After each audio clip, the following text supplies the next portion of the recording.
In terms of decking, when people call us wanting a composite deck, the main thing that they are wanting to do is lower their maintenance with it. Anybody that's ever been out in the summer and been staining an old wood deck knows they'd only want to do it once. It's never something you want to do twice.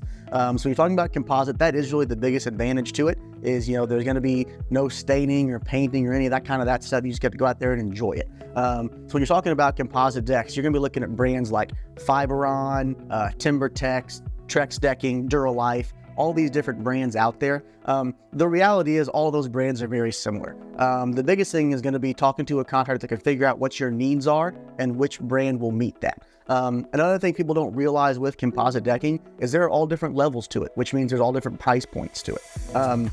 So one of the big things that a contractor is going to need to know is what your budget is. That way somebody doesn't come back with a number that's either way above what you're wanting or a product that's way less than what you were looking for. So it's always a big thing to let a contractor know what your budget is so they can show you the right thing for your needs. Another thing we need to consider with composite deck is the railing. So sometimes people think that I can get a composite deck and then put a wood railing on it. Well, you could do that, and then you'd end up staining that wood railing and painting those spindles and spilling it on your new composite deck. So usually what we're going to recommend is go ahead and having an aluminum rail put on.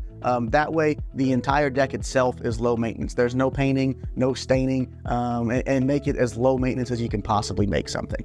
And really, those are kind of the biggest things we're looking at with composite decks.